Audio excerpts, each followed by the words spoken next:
So hello and welcome back guys. Today we are going to learn the language functions in which we have looked into the function named comparing things.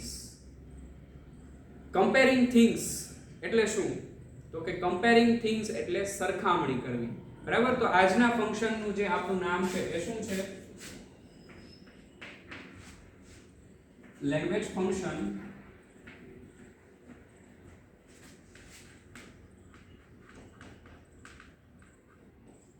અને એમાં આપણે ભણવાના છીએ comparing things એટલે સરખામણી કરવી.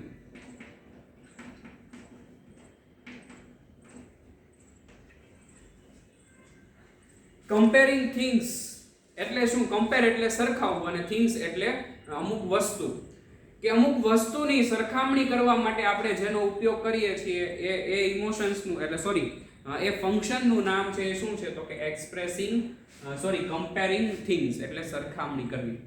હવે મિત્રો compare આ શબ્દથી આપણે બહુ બધા પરિચિત છીએ. compare જેવું નામ આવે એટલે આપણને સીધી ડિગ્રી યાદ આવે છે, પોઝિટિવ ડિગ્રી, કમ્પેરેટિવ ડિગ્રી. તો આપણે કમ્પેરેટિવ ડિગ્રી છે એ ધોરણ 8 થી ભણીએ છીએ. 8મા ધોરણમાં પણ બંને સેમમાં આપણે ડિગ્રીનો અભ્યાસ કર્યો છે. તમે જુઓ કે બેઝિક આપણું જે ગ્રામર છે એ આપણને આગળના ધોરણમાં અભ્યાસ કરવા માટે કેટલું હેલ્પફુલ થાય છે, એનો આપણો પાયો હોય છે. ખરેખર આપણે ભણતા હોય ત્યારે આપણને એ ખબર ન હોય કે અત્યારે અમે ડિગ્રી ભણીએ છીએ એમની ડિગ્રી ક્યારે કામમાં આવશે. તો કે અહીંયા કામમાં આવે છે. 9મા અને 10મા ધોરણ બંનેમાં આપણને ફંક્શન્સ પૂછાય છે અને બંને ફંક્શન્સમાં કમ્પેરિંગ થિંગ્સ છે 9મામાં પણ પૂછાય છે અને 10મામાં પણ પૂછાય છે. 10મામાં તો બોર્ડની પરીક્ષામાં મિત્રો 3 માર્કનો પ્રશ્ન આવે છે, 9 માર્કનો ફંક્શન્સ આવે છે. તો કમ્પેરિંગ થિંગ્સ એટલે શું? તો કે સરખામણી કરવી. એક વસ્તુની એક વસ્તુ સાથે સરખામણી, એક વ્યક્તિની બીજા વ્યક્તિ સાથે સરખામણી, એક પ્રાણીની બીજા પ્રાણી સાથે સરખામણી, દરેક વસ્તુની સરખામણી આપણે કરીએ છીએ. એવો એક પણ દિવસ નથી હોતો કે જ્યારે આપણે કોઈ બે વસ્તુને સરખાવી ન હોય. આપણે નાનામાં નાની વસ્તુ લઈએ છીએ, ફોર એક્ઝામ્પલ એક 2 રૂપિયા કે 3 રૂપિયા વાળી બોલ પેન લઈએ છીએ તો પણ આપણે સરખામણી કરીએ છીએ કે આનો કલર આવો છે ને આનો કલર આવો છે, આનું ઢાંકણું સારું છે, આનું ઢાંકણું ખરાબ છે, આનો પોઈન્ટ જાડો છે, આનો પોઈન્ટ પતલો છે. બરાબર? તો આ બધી વસ્તુની આપણે સરખામણી કરીએ છીએ. એટલે કમ્પેર કરવી જે વસ્તુને, એ દરેક વસ્તુ છે એનો આપણે કમ્પેરિંગમાં ઉપયોગ કરીએ છીએ. એટલે સરખામણી તો દરેક વસ્તુની થાય જ છે. બરાબર? તો આજના આપણા ફંક્શનનું નામ છે comparing things એટલે થશે સરખામણી કરવી. તો એના નિયમ જે આપણે લખી લખીએ કે આ ફંક્શનનો ઉપયોગ બે વ્યક્તિ, બે પ્રાણી, બે પક્ષી, બે વસ્તુઓની તુલના કરવા માટે થાય છે. આપણે લખીએ કે આ ફંક્શનનો ઉપયોગ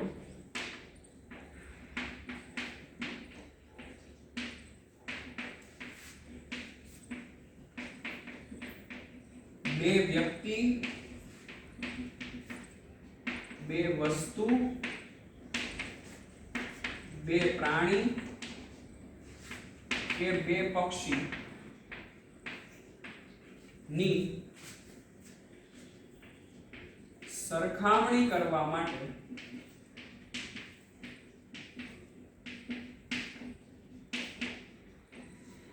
થાય છે. બે વ્યક્તિ, બે વસ્તુ, બે પ્રાણી કે બે પક્ષીની સરખામણી કરવા માટે કમ્પેરિંગ થિંગ્સ એટલે કે સરખામણી કરવીનો ઉપયોગ છે એ આપણે કરીએ છીએ.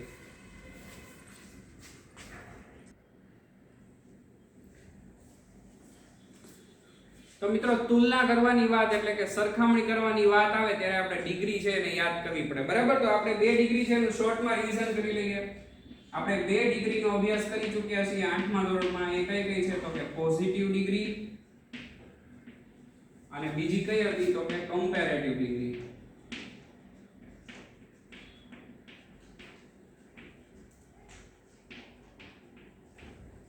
આ 2 ડિગ્રીનો અભ્યાસ છે આપણે કર્યો છે. બરાબર? પોઝિટિવ ડિગ્રી અને કમ્પેરેટિવ ડિગ્રી. આને ખરેખર તુલનાની કક્ષા કહેવાય. તુલના એટલે શું? તો કે તોલવું. આપણે સરખાવીએ ત્યારની વાત છે. બરાબર? તો પોઝિટિવ ડિગ્રી છે એમાં આપણે બે વસ્તુ જોઈ હતી. તો કે એક હતું હકાર અને બીજું હતું નકાર. આ બંનેની વાત કરી હતી. બરાબર? તો હકાર હતું એના કીવર્ડ્સ કયા હતા? તો કે એઝ પ્લસ વિશેષણ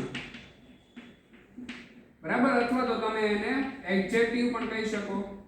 પ્લસ એઝ, એઝ પ્લસ વિશેષણ પ્લસ એઝ, અથવા તો as plus adjective plus as. અને નકાર હતું ત્યાં શું હતું તો કે સો પ્લસ વિશેષણ પ્લસ એઝ. તો હકારમાં એઝ પ્લસ વિશેષણ પ્લસ એઝ અને નકારમાં સો પ્લસ વિશેષણ પ્લસ એઝ. અને આપણે એનું એક વાક્ય જોઈએ તો સાગર is as tall as પ્રશાંત. કે સાગર છે એ પ્રશાંત જેટલો જ ઊંચો છે, એનાથી વધારે પણ નથી અને એનાથી ઓછો પણ નથી. અને આપણે એક નકારવાળું વાક્ય જોયું હોય તો આપણે જોઈએ કે મયુર is not so short as Keyur. કે મયુર છે એ કેયુર જેટલો નીચો નથી. બરાબર, મયુર is not so short as Keyur. કે કેયુર જેટલો નીચો છે એટલો મયુર ઊંચો નથી. તો આપણે જે વાત જોવાની છે એ કઈ છે તો કે as પ્લસ વિશેષણ પ્લસ as અને અહીંયા so પ્લસ વિશેષણ પ્લસ as. તો આ છે એ શું થઈ ગયું તો કે પોઝિટિવ ડિગ્રી થઈ ગયું. બરાબર, હવે કમ્પેરેટિવ ડિગ્રીમાં આવી જઈએ. તો કમ્પેરેટિવ ડિગ્રી છે એમાં આપણે જોયું હતું કે આપણે સામાન્ય રીતે વિશેષણને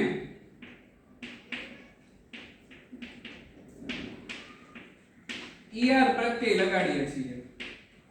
બરાબર, અને ત્યાર પછી પ્લસ એની સાથે આપણે શું લખીએ છીએ ધેન, એટલે ના કરતા.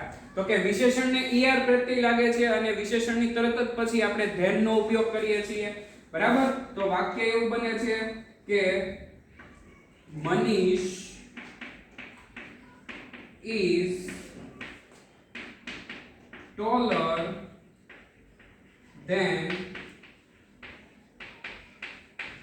તનિષ.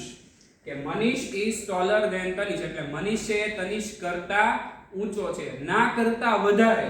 બરાબર, હવે આ ધેન છે મિત્રો ખાસ યાદ રાખવાનું છે કે ધેન નો સ્પેલિંગ શું છે તો કે THAN. ધેન નો સ્પેલિંગ છે THEN આવશે તો એ ધેન એટલે પછી એટલે ભૂતકાળની વાત થઈ જશે. એટલે તમારે ખાસ કરીને ધેન નો સ્પેલિંગ છે તમારે યાદ રાખવાનો છે. અને પ્લસ વિશેષણ અને er પ્રત્યય લાગે છે. તમે જુઓ અહીંયા વિશેષણ છે એ કયું હતું પોઝિટિવ ડિગ્રીમાં ટોલ હતું. હવે એને જો આપણે કમ્પેરેટિવ નું ફોર્મ બનાવવું હોય તો કમ્પેરેટિવ ના ફોર્મ માટે એને શું કરવું પડશે er પ્રત્યય લગાડવો પડશે. તો શું થઈ જશે ટોલર. ટોલર એટલે ના કરતા ઊંચું. તો મનીષ is taller than તનિષ. કે મનીષ છે તનિષ કરતા વધારે ઊંચો છે. હવે બીજી આપણે એ જોયું હતું કે ક્યારેક er પ્રત્યય નહોતો લાગતો, ક્યારેક આખા વિશેષણની પહેલા મોર લાગતું હતું. તો એ કઈ રીતે હતું તો આપણે લખીએ કે કિયા is more beautiful than ટીના. કિયા એ ટીના કરતા વધારે સુંદર છે. બરાબર, તો કિયા is more beautiful. હવે આ તમે જુઓ કે બ્યુટીફુલ જે વિશેષણ છે એની આગળ મોર લાગ્યું કારણ કે એની પાછળ er લાગતું નથી. બ્યુટીફુલર એવો શબ્દ આપણે ક્યાંય ગ્રામરમાં છે નહીં. બરાબર, એટલે બ્યુટીફુલ શબ્દ છે એની પહેલા આપણે શું લગાડવું પડે મોર લગાડવું પડે. તો આવી રીતે પણ કમ્પેરેટિવ ડિગ્રી છે એનું ફોર્મ બને છે. બરાબર, તો જ્યારે આપણે કમ્પેરિંગ થિંગ્સ એટલે જે ફંક્શન આપણો જે લેંગ્વેજ ફંક્શન છે સરખામણી કરવા માટેનો એની વાત જ્યારે કરતા હોય ત્યારે મિત્રો પોઝિટિવ અને કમ્પેરેટિવ ડિગ્રી બંનેના વાક્યો સમજવા ખૂબ જ જરૂરી છે. કારણ કે મોટા ભાગે કમ્પેરિંગ થિંગ્સમાં આપણને સરખામણી વાળા જ વાક્યો આપ્યા છે અને સરખામણી કરવા માટે મિત્રો ડિગ્રીની જરૂર પડે છે, તુલનાની કક્ષાઓની જરૂર પડે છે. એટલે પોઝિટિવ અને કમ્પેરેટિવ ડિગ્રીનો ખ્યાલ હોવો જરૂરી છે. એટલા માટે આપણે પોઝિટિવ અને કમ્પેરેટિવ ડિગ્રી છે એની સમજણ મેળવવી. બરાબર, તો હવે આપણે એના જે વાક્યો છે એ જોઈએ અને એ વાક્યોમાં જોઈએ કે પોઝિટિવ અને કમ્પેરેટિવ ડિગ્રી છે એનો ઉપયોગ થાય છે કે નથી થતો એની માહિતી આપણે હવે મેળવીએ.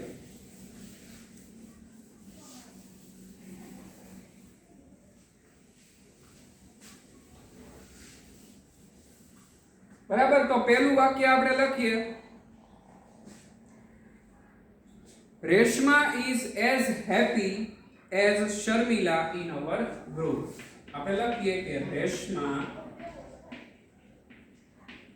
is as happy as Sharmila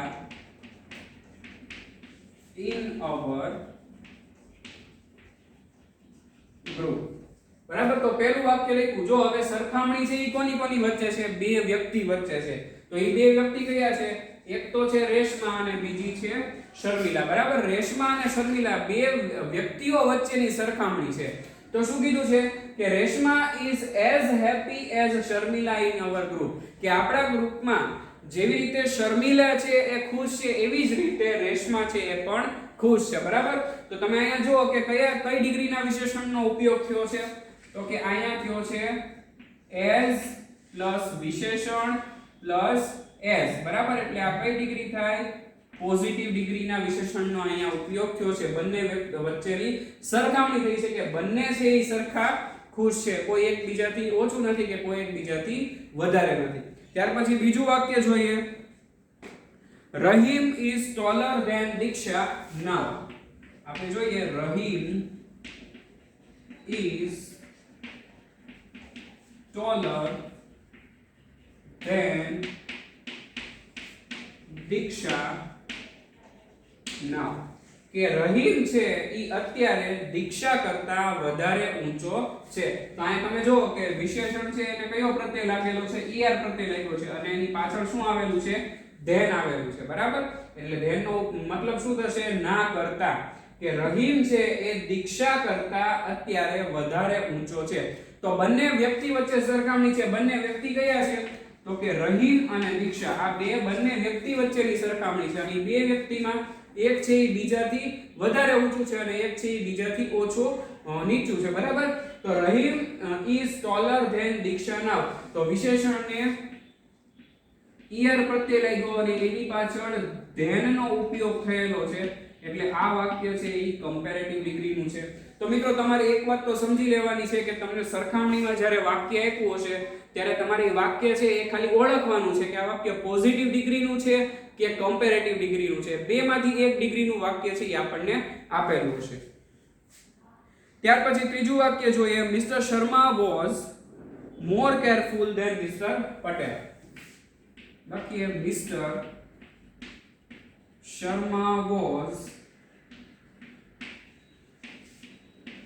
more careful than Mr.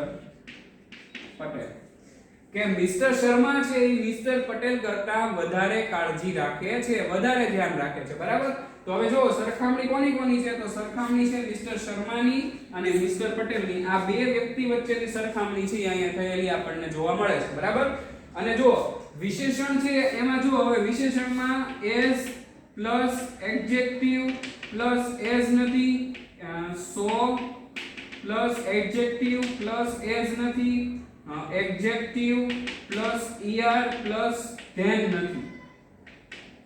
આ ત્રણમાંથી એક કઈ ડિગ્રીના વિશેષણનો અહીંયા ઉપયોગ થયો નથી, પણ કઈ ડિગ્રીનો ઉપયોગ થયો છે? કમ્પેરેટિવ ડિગ્રીનો ઉપયોગ થયો છે. કમ્પેરેટિવ ડિગ્રીમાં પણ મોર પ્લસ વિશેષણ નો ઉપયોગ અહીંયા થયેલો છે. કારણ કે શા માટે? જો કે કેરફુલ શબ્દ છે જે વિશેષણ એની પહેલા શું લાગેલું છે?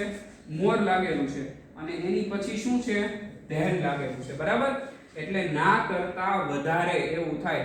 મિસ્ટર શર્મા અને મિસ્ટર પટેલની સરખામણી કરીએ તો મિસ્ટર શર્મા છે એ મિસ્ટર પટેલ કરતા વધારે ધ્યાન રાખે છે એવો મતલબ આનો થાય. છેલ્લું વાક્ય જોઈએ. This hotel is better than that one. This hotel is better than that one. તો તમે જો બે વ્યક્તિ વચ્ચેની સરખામણી નથી, બે હોટેલ વચ્ચેની સરખામણી છે કે આ હોટેલ છે ઈ પેલી હોટેલ કરતા વધારે સારી છે. તો બંને હોટેલની સરખામણી કરી છે. જો અહીંયા હોટેલનું નામ નથી પણ ધીસ હોટેલ અને ધેટ વન, અહીંયા ધેટ વન એ શું છે? એ હોટેલ જ છે.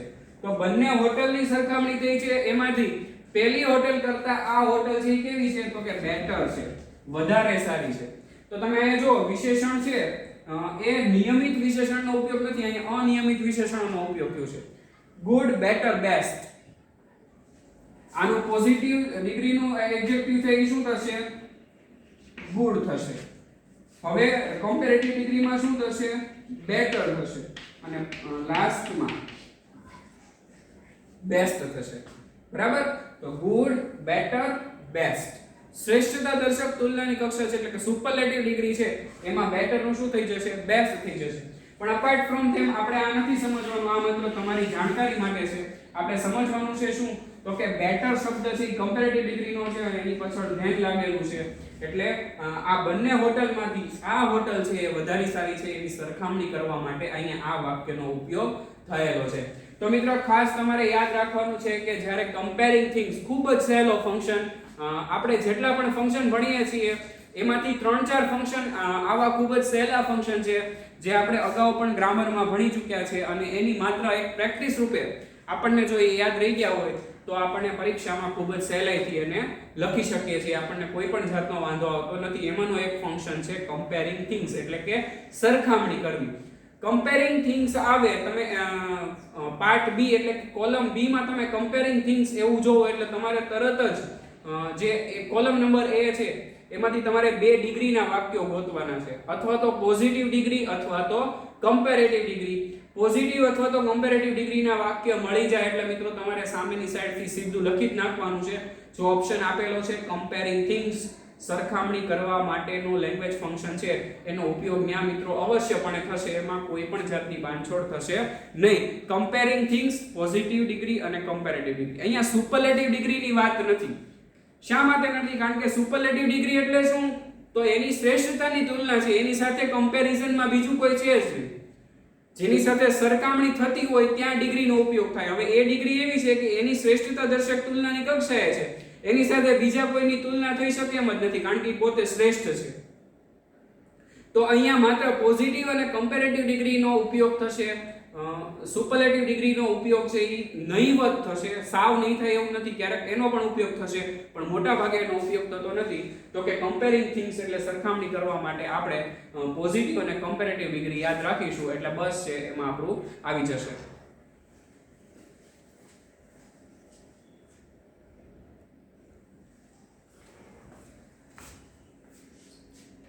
ત્યાર પછીનો મિત્રો બીજો ફંક્શન છે એ પણ સાથે સાથે લઈ લઈએ છીએ. ખૂબ જ નાનો ફંક્શન છે જેનું નામ છે રિપોર્ટિંગ ઇવેન્ટ્સ.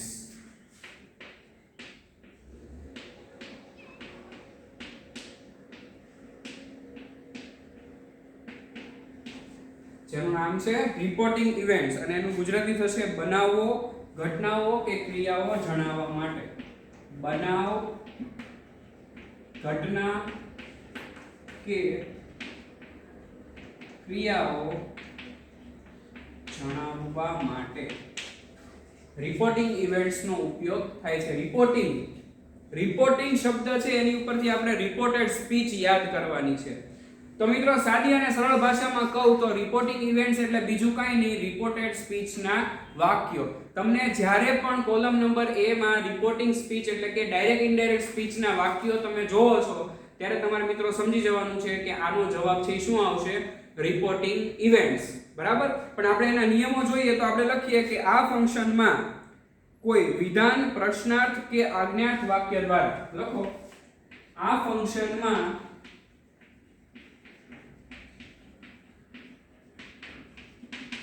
કોઈ વિધાન, પ્રશ્નાર્થ કે આજ્ઞાર્થ વાક્ય દ્વારા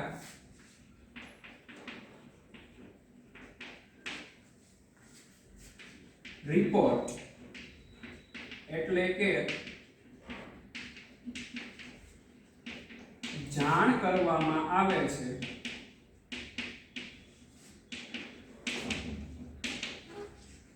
રિપોર્ટ એટલે કે જાણ કરવામાં આવે છે. આથી તેમાં રિપોર્ટેડ સ્પીચના વાક્યો, આથી તેમાં રિપોર્ટેડ સ્પીચના વાક્યો જોવા મળે આ ફંક્શનનું મુખ્ય કાર્ય છે એ શું છે તો કે કોઈ વિધાન વાક્ય, પ્રશ્નાર્થ વાક્ય કે આજ્ઞાર્થ વાક્ય દ્વારા કોઈ બનાવ બન્યો છે કે કોઈ રિપોર્ટ થયો છે, ક્રિયા થઈ છે, એ રિપોર્ટ એટલે કે જાણ કરવાની હોય છે. આથી તેમાં રિપોર્ટેડ સ્પીચના વાક્યો છે એનો ઉપયોગ થાય છે. હવે રિપોર્ટેડ સ્પીચ છે આપણે ખૂબ જ સારી રીતે ભણી ગયા છીએ અને જેને હજી યાદ નથી એ રિવિઝન કરવા જઈ શકે છે. રિપોર્ટેડ સ્પીચના વિડિયો હજી અવેલેબલ છે, બરાબર? તો તમારે બધી વાતનું રિવિઝન તો કરવાનું જ છે, પણ જો તમે આ ફંક્શન આપણે ભણી રહ્યા છીએ ત્યારે જો કે એક એક ગ્રામરના ટોપિક છે એનો ઉલ્લેખ આવી રહ્યો છે, જે આપણે અગાઉ ભણી ચૂક્યા છીએ, બરાબર? તો રિપોર્ટેડ સ્પીચના વાક્યો છે એનો ઉપયોગ અહીંયા થાય છે સામાન્ય રીતે that, asked, suggested, advised, to or not to જેવા શબ્દો સાથે બીજું એક વાક્ય જોડાયેલું હોય છે. આપણે લખીએ સામાન્ય રીતે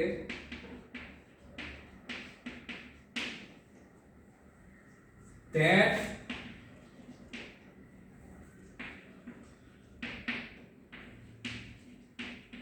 said to, asked, suggested, advised,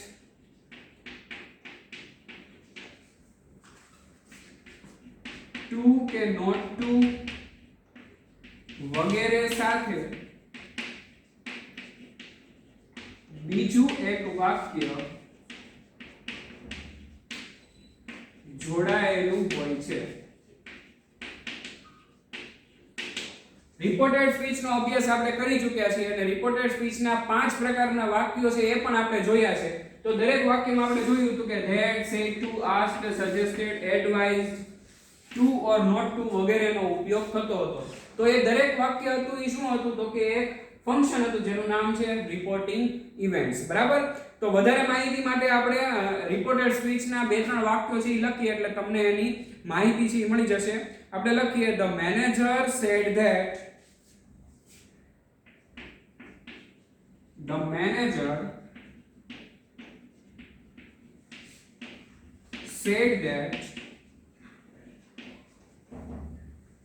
the meeting would start, the meeting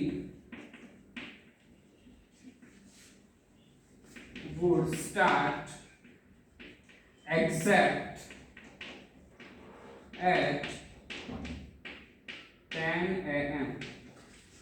તો જો આ શું છે તો કે રિપોર્ટિંગ ઇવેન્ટ છે. મેનેજરે એવી જાણ કરી હતી કે મીટિંગ છે એ એક્ઝેક્ટ 10 વાગે શરૂ થવાની હતી, બરાબર? તો તમે જો કે આ આપણે વાક્ય આપ્યું હોય તો સામેથી સમજી જઈએ કે આ રિપોર્ટિંગ સ્પીચનું વાક્ય છે. શા માટે? તો કે સૌથી પહેલા said આપેલું છે, that આપેલું છે, બરાબર? તો કે said અને that બંને શબ્દોનો ઉપયોગ અહીંયા થઈ ગયેલો છે. એની સાથે એક વાક્ય જોડાયેલું છે. જો તો એ વાક્ય છે ઈ શેનું છે? રિપોર્ટિંગ સ્પીચનું છે, રિપોર્ટેડ સ્પીચનું છે, બરાબર? ત્યાર પછી આપણે બીજું એનું એક્ઝામ્પલ છે ઈ જોઈએ. The little child asked me, the little child asked me to open that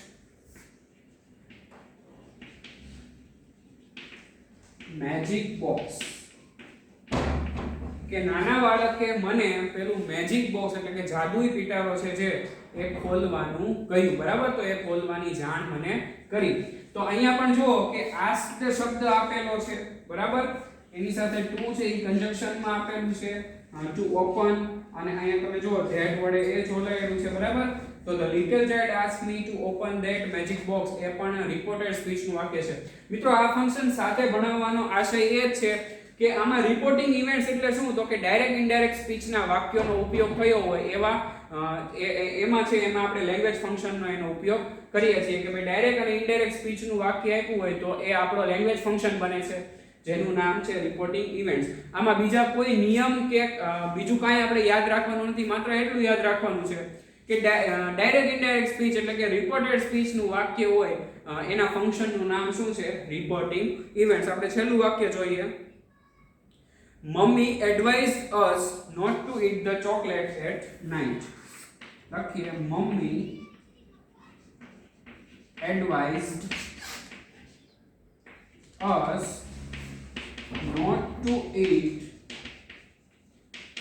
chocolates at night. કે મમ્મીએ અમને એવી સલાહ આપી કે રાત્રિના સમય દરમિયાન ચોકલેટ છે એ ખાવી જોઈએ નહીં. તો તમે જો રિપોર્ટિંગ વર્બ તરીકે શાનો ઉપયોગ થયો છે? સે ટુ ડુ, એડવાઇઝ નો, બરાબર. તો એડવાઇઝડ શબ્દ છે એ આપણે લખ્યો હતો. Mummy advise us not to eat chocolate at night, કે મમ્મીએ અમને એવી સલાહ આપી કે રાત્રિના સમય દરમિયાન ચોકલેટ છે એ ખાવી જોઈએ નહીં, બરાબર. તો આ પ્રકારના વાક્યો છે એ મિત્રો રિપોર્ટિંગ ઇવેન્ટ્સ એટલે કે બનાવ, ઘટના કે ક્રિયાઓ જણાવવા માટે ઉપયોગમાં લેવાય છે, જેના ફંક્શનનું નામ છે રિપોર્ટિંગ ઇવેન્ટ્સ. માત્ર એક જ નિયમ યાદ રાખવાનો છે અને એ સીધો અને સાદો સરળ નિયમ છે કે રિપોર્ટિંગ ઇવેન્ટ્સ નામના ફંક્શનમાં રિપોર્ટેડ સ્પીચના વાક્યોનો ઉપયોગ થાય છે. જો તમને જોડકામાં રિપોર્ટિંગ સ્પીચનું વાક્ય આપેલું છે એટલે કે ડાયરેક્ટ ઇનડાયરેક્ટ સ્પીચનું વાક્ય આપેલું છે તો એના ફંક્શનનું નામ સામેથી તમારે રિપોર્ટિંગ ઇવેન્ટ્સ ગોતવાનું છે અને એ લખી નાખવાનું છે. એમાં બીજા કોઈ પણ નિયમ યાદ રાખવાના નથી. સો ઓકે ગાઈઝ, આજના વિડિયો લેક્ચરમાં અહીંયા સુધી રાખીએ છીએ. નેક્સ્ટ ટાઈમ મળીશું ત્યારે નવા લેંગ્વેજ ફંક્શન સાથે મળીશું. Till then, good bye. Thank you for watching this video.